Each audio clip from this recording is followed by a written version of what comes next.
Welcome. This is Barry Jones from Angelic Wisdom, and we're here for our weekly angel reading for March 4th through the 10th, 2024.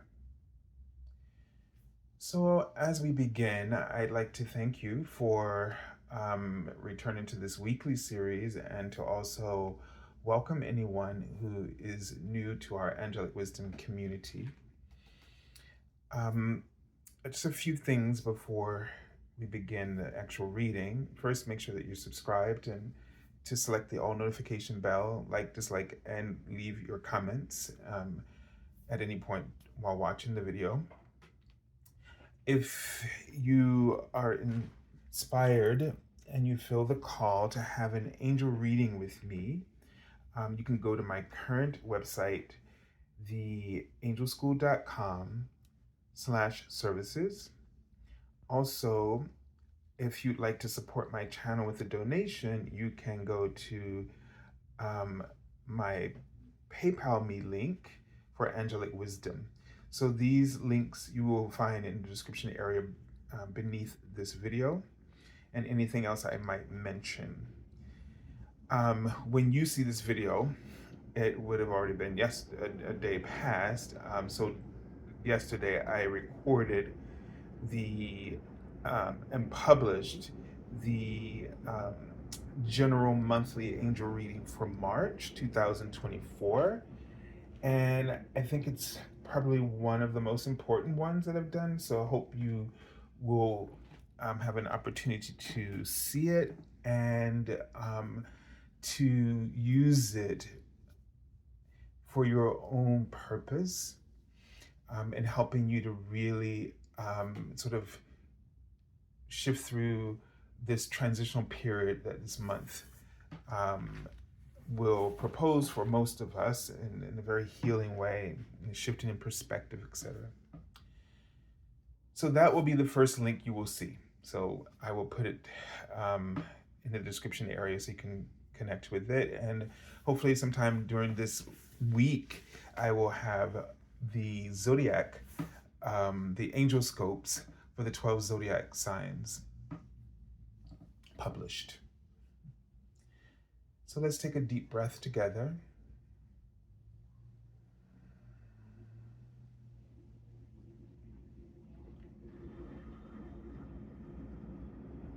And just release. They're writing the word release. So I'm seeing the word several times. I'm seeing a cross. So there, and then I'm seeing the word table. So, and booth. I don't know what that either one of those mean quite yet. But the sense I get is to let everything go this week. There's going to be a lot of stuff, and just let it go. This week is the cross for me in this sense right now is really speaking to challenges. And, it almost felt like a marker over a grave, the cross. So it's sort of like, buried stuff that we should leave in the past or leave it buried or let it rest or let it lie, right?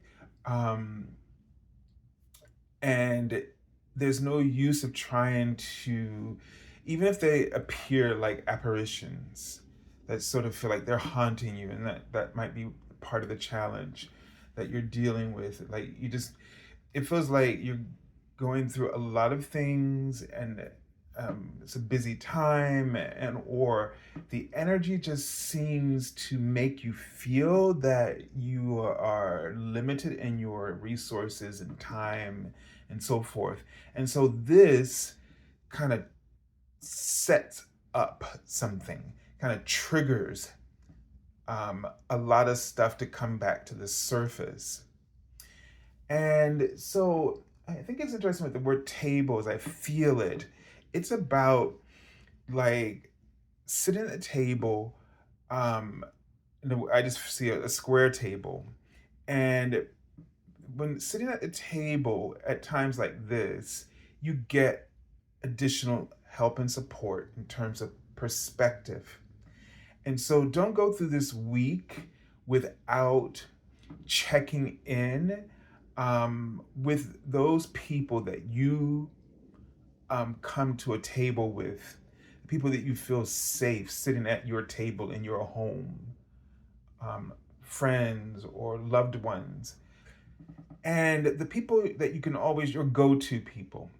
So your table is going to be really important because the table is acknowledging it's not just your perspective, but it's other perspective, at least three other perspectives.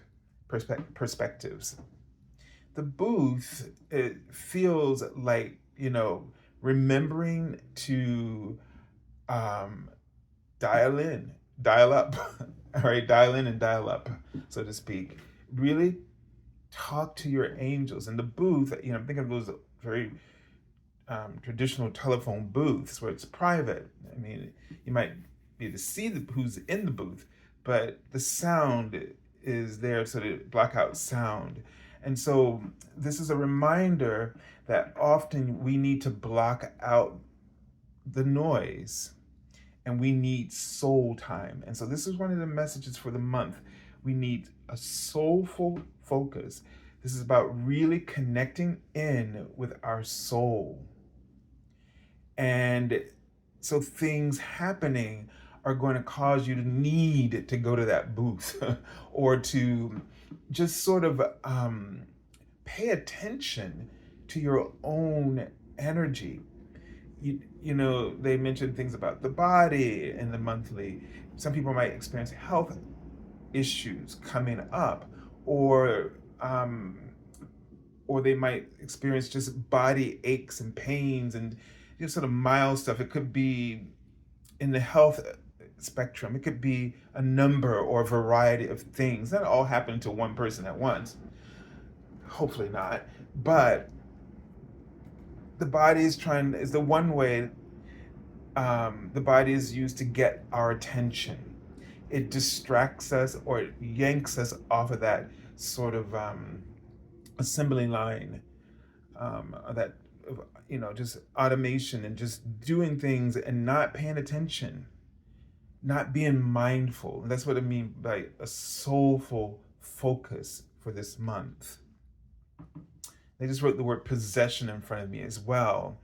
And so one, the possession in the sense of what your soul has been focused upon and what it wants to create. Your body as a divine entity and really nurturing this, nurturing your gifts, nurturing your missions that are soul based, or career that is soul based, and realigning if they're not.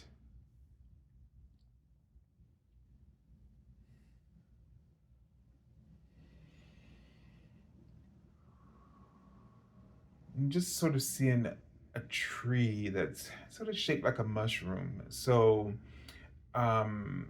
in this sense, mushrooms often represent the fairies or manifestation or abundance. So I get this sense of, really tuning in to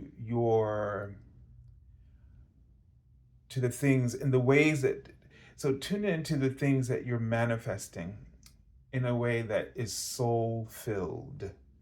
You want whatever it is that you're manifesting, you want to first of all be soulfully focused, and you want it to be soul filled.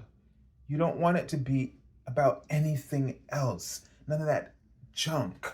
None of those buried, none of those graves of, baggage. You want it to be filled with the joy of your soul and the purpose of your soul. This is the intention that you want to really drive forward. Now, I saw a bird. I feel like I recognize the bird. Maybe it's a robin. And so birds are a sort of first of all, birds are the communicators of the messages of the angel or the angelic realm. So birds are teachers, they're not students. They come here to transmit information, um, and oftentimes you're it's sort of like hearing the angelic choir or the different realms of angelic uh, choirs, dimensions rather. And so, the robin, we hear it sing its beautiful melody, especially during the night. So pay attention to your dreams and the messages that are coming in your dreams. And also, the other feeling is whatever makes your heart sing, that should be your soul's focus. All right, let's take a look at the archangel that we're working with. I was kind of feeling a seraphim energy when I saw the robin, for some reason. And I have no real clue if robins are associated with the seraphim, but this this gives us a broader sense of that message. And it says, tune in to the divine will. So in this month, this is a Seraphim Seraphiel. And so the seraphim are 12th dimensional, and they are around the throne of God. And so they sort of transmit the consciousness of source and break it into other dimensions where we can actually receive it. So it's handed off to the other ranking angels in the 11th and 7th dimensions, and and so it's when you're dealing with the seraphim, you really have to sort of connect in with them from a pure heart centered awareness and alignment. And so they're writing the word light. And so you might want to light a candle when you are connecting in with your angels, and especially when you're connecting in with the seraphim. But the seraphim is going to sort of disseminate the qualities that you need. So it may not be sort of a direct communication, but they will pass over you and through you the qualities that you need. And that will attract to you in the physical world. So they'll make it, this is what I'm getting a sense of as I'm saying this, is when they pass the qualities that you need and that you're praying for. So when you go into the booth, you're praying, they will pass those qualities through you. And then those qualities are so potent that they naturally and swiftly attract to you the things and the people that are fully in alignment with those qualities. So as things are happening, the challenge, the stuff's coming up, either use the table or the booth or in combination. Know that when you call upon your table of friends or loved ones, that their messages are going to be aligned with the seraphim. Know that when you go into the booth and you light that candle, so the candle light is like is like dialing, okay, like on the old phone. So you dial the number, and as you are putting your intention, your prayer, asking for qualities or whatever it is, just know that the seraphim will send those qualities, pass them through you and around you, and attract angelic beings and guides as well, who can hold that space for you or start to guide you, or teach you. And so be aware of ideas or insights or clarity that you receive, or a shift in perspective. They said in the monthly general angel reading that your heart is your muse. And think of your heart as your muse as when you go into the booth, you make the call, that you're going to receive a message. It might be vibrational. But know that whatever the situation is, if you need clarity, if you need to communicate clearly, know that your heart will be your muse. That is to say, love. Love will be your muse in any circumstance, in any way that you're called to show up, suddenly or planned, with some foreknowledge of. Just know that whatever you need to do and however you need to go about doing it, let love be your muse. Trust that. And as you do, you will automatically ignite all the wisdom and the keys and the codes that the qualities that the Seraphim Seraphiel will be showering you with energetically.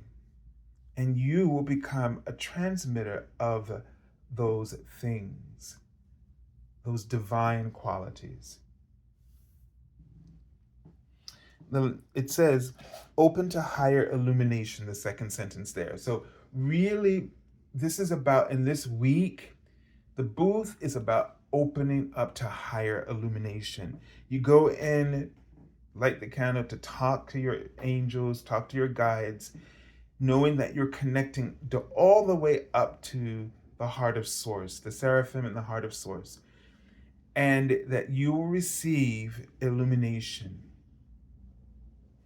And to activate that, to manifest in the world, let your heart, the center of love, be the muse for it. For your honesty, for your clarity, for your transparency, for your authenticity.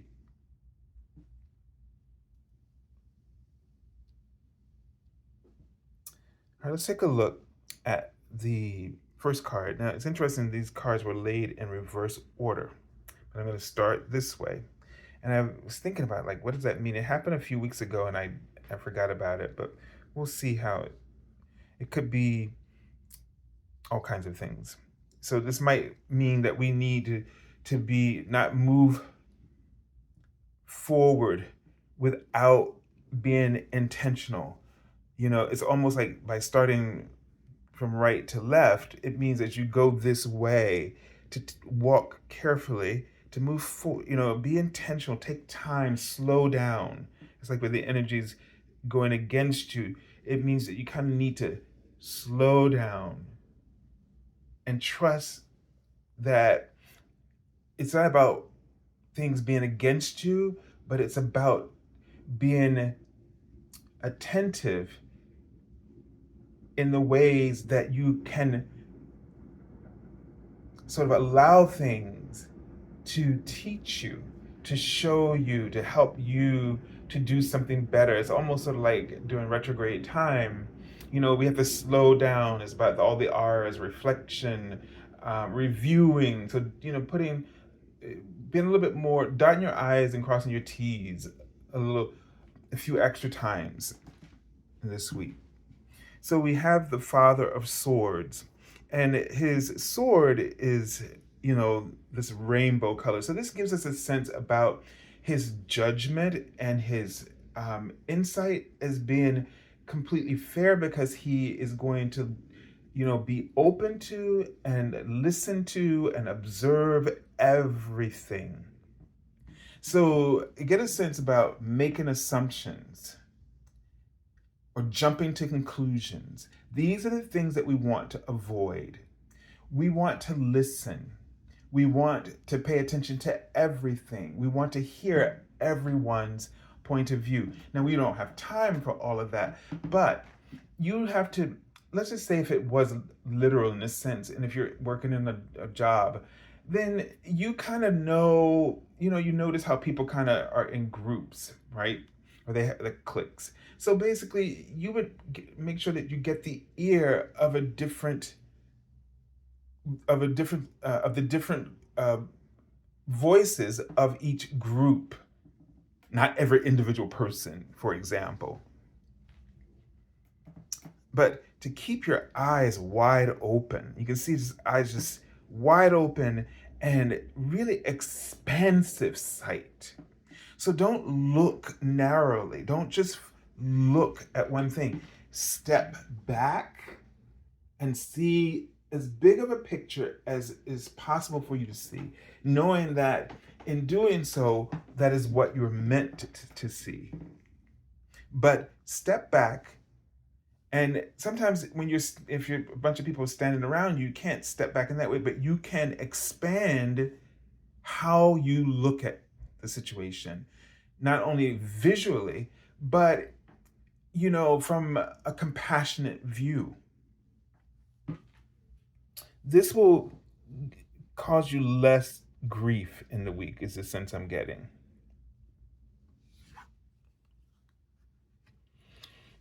So, the moon card.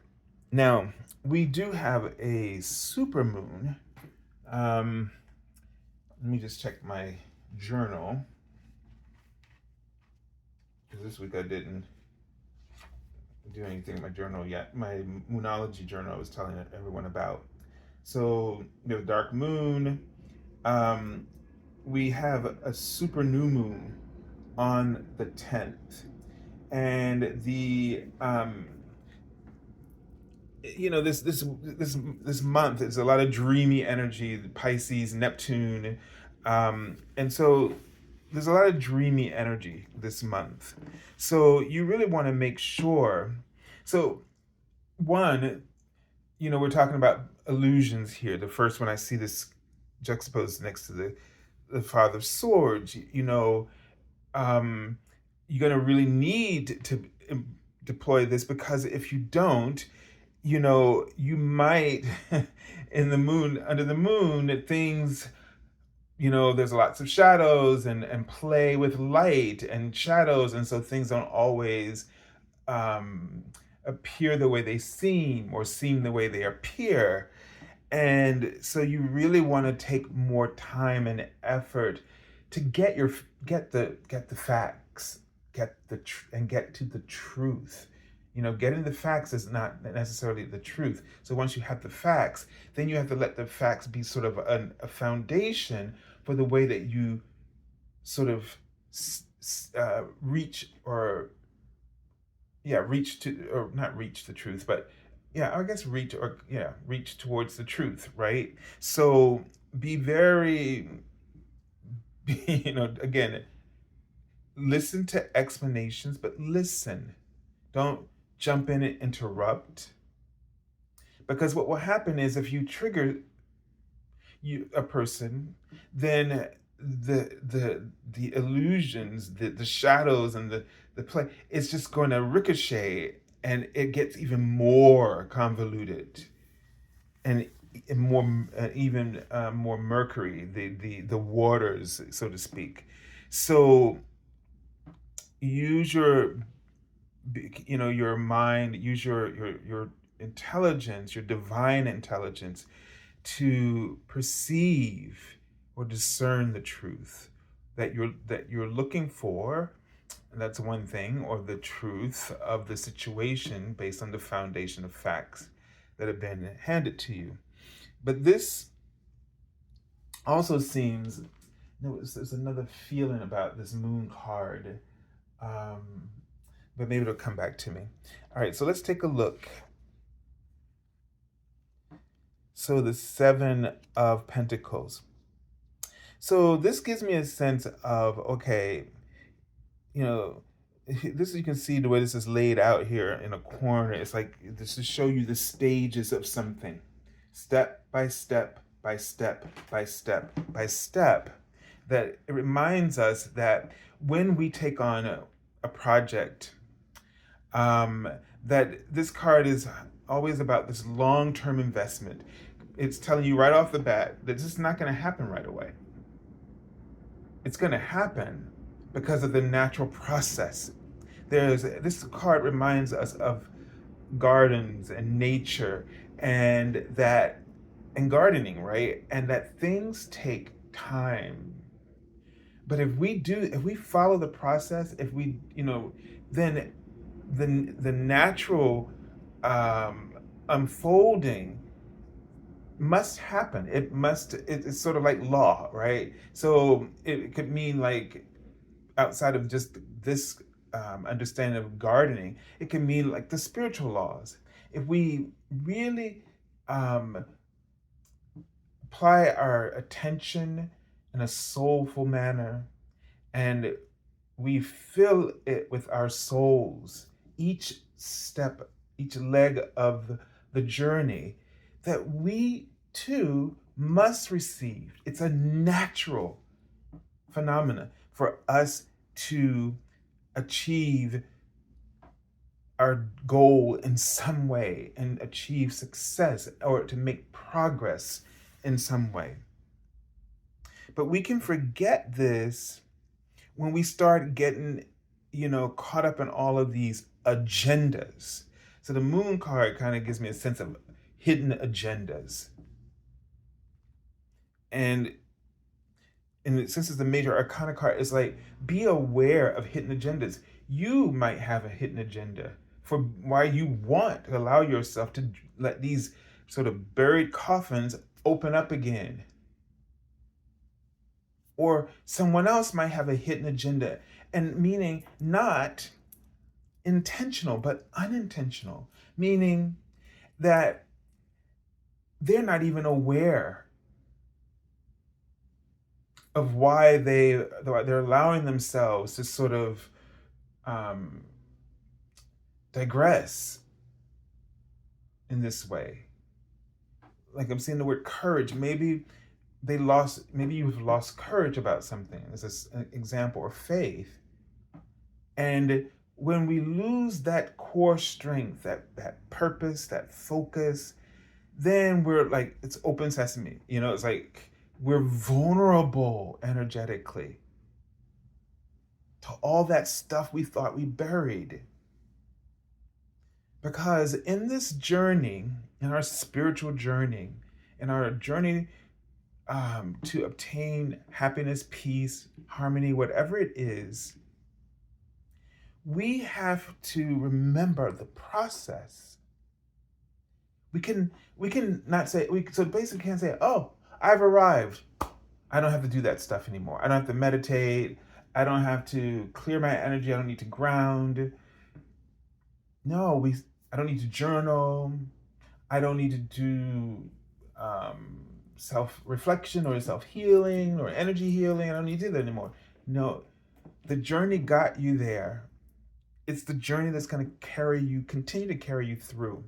I'll never forget, years ago, I discovered there was this two phrases. I don't know where I read them. You may have heard me mention them. But one was, what you resist persists. And the other one was, what you focus upon increases. And somehow in my head, I was like, these two have to be brought together, to work together like scales. And so I thought about the left scale, what you resist persists, and the right scale, what you focus on increases. And so in order to build a bridge between them, I came up with an exercise. Because every morning I would wake up with all of these crazy thoughts and, this impending doom and gloom for no reason. And most of us, it's something that we often will deal with. It'll come back and come back. So, but at that time, I had no idea how to overcome fear. And these two statements just struck me as sort of pointing to how to maintain the balance so that fear, how to maintain the balance of peace so that fear doesn't overwhelm. So I decided I'll take a piece of paper and I'll just write on one side the negative things, because that's what I would hear, nothing but negativity. And I had the idea, something inspired me, an illumination occurred, that the other half would be of all the positive things. I had the idea that if I just wrote all that negative stuff down, nonchalant, not engaged, just writing, but being aware, being present. And I remember surrounding myself in white light when I did this for protection. And I just wrote.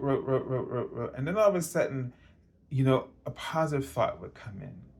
Because your higher self is going to interject. It's not going to force itself in, but it will when the moment's right, when you're ready, it will. And so this would go on like this. And then, I would sit there for an hour or two. By the end, I was just writing positive things because I was exhausted of all the negative stuff. And then I was ready just to hear all the good stuff. And I did this for 2 weeks. And when I woke up, after 2 weeks, I woke up free from that noise. And I was so happy. I was like, ooh, I did it. I don't have to do this anymore. And I didn't do it anymore. And then about 2 weeks later, I was free for 2 weeks of all that noise. 2 weeks later, it came back. Now, what was interesting, it's almost like fear is sort of like a virus. It's like the HIV virus, in which once you stop taking the medicine, it can sometimes make it difficult. It'll just know how to override that medication. You have to take another one. And it was like that for me because I just could not get myself excited. Like I was like so not interested. So my ego made me say, oh, it's too much work. I don't want to do that again. Oh, I can't have time. And I never did it again. But I just went on with other processes and other things. But it's a great exercise. I'd highly recommend it. But it's something that you must continue doing. And if a month or 2 months down the road, you wake up feeling negative, but you're still doing the work, you'll clear it and you'll keep going. So just sharing that story as an antidote, to let you know, we have to keep focused on our process. Whatever progress we were trying to achieve, once we do, we must stick with it until you find something better, and then you pick that up and as a continuation to keep you moving in the same direction and maintaining that same balance.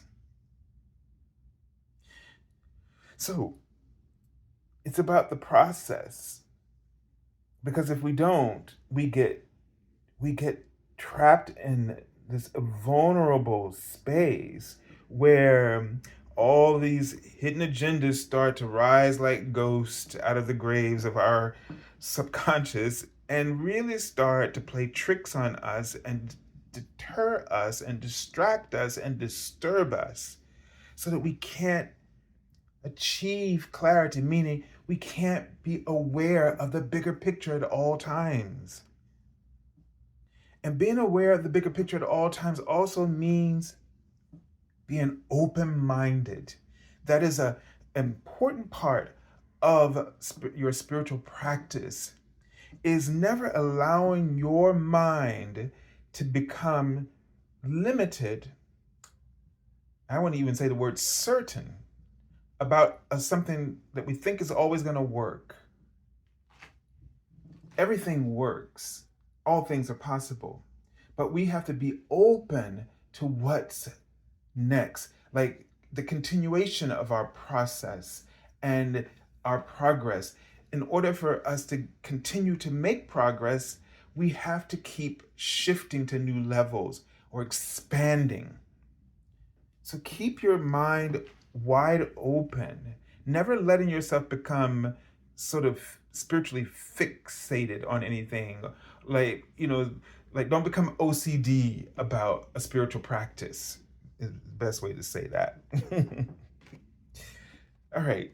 So I think it's the perfect card to what I just said, the Daughter of Cups. Keep your imagination wide open. Always be available to whatever new and exciting and inspiring ideas that the universe is sharing with you. This is also being creative, is also creativity is housed in an open mind, because an open mind is infinite. It doesn't have walls, doors, or floors. And so if you're feeling stagnant, or if you can't understand somebody else, what somebody else is going through, you can't be compassionate towards somebody's actions, and you choose to judge them, then that is a sign that you're getting yourself into a rut, a fixed way of believing, experiencing, and seeing, tasting everything. You don't want that to be. That's not why we were created. The Creator, one of the reasons, and this is coming to me, that we can't hear God and our angels is because we have a fixed idea of what God wants from us and what it's like, and etc. The source is always expanding. Its love is updated. Its unconditional love is constantly being updated from an entire universe of beings living within it like cells, and experimenting with free will. That love has to expand. The free will, that you make mistakes and that you do great things, all of it is what makes love greater. This is the balance, so that love did not love, God's love, or the source, was never meant to become dogma, religion, because that would place limits on each individual soul's free will. So God chooses to love unconditionally, expand, never judging, so that our ability to create is even more limitless than ever was known before. So we live in a universe where unlimitedness or infinity is never the same as it was an age ago. Because of an age ago, the way we lived and what we did with our free will and how far we exercise our free will was different. It was relative to our understanding of love. And the more that we understand love, the more that we expand our understanding of love, the more that we are compassionate in the way that we love, our possibilities and our opportunities and the physical history of our lives, our innovations, shows us this as one example. And the historical sort of evolution of our moral standings has how it has shifted also shows us this. And in this moment, we can even see how our moral standings and intolerance is also limiting us. We know it's limiting us. We know there's more out there because God's love is more every day, just because of everything, mistake and good thing that we've ever lived collectively since the beginning of time. And the reason why we know there's more is because we get the signal, because we don't feel good when we limit ourselves to something far less of what compassion really is at this stage of God's expansion, or unconditional love really is at this stage, and so forth. Perspective, belief. It's so much more that God, but we don't feel comfortable because we know there's more. We deserve more. And that's the signal of truth that is always sending a pulse through our entire collective beings to let us know there's more. We can be better. We can improve. We can keep going. There's nothing to fear but fear itself. And fear is created when we suppress. All right, so I send you lots of love and angel blessings, and have a beautiful and glorious week. Remember, the table and the booth. And keep your practice. God bless you.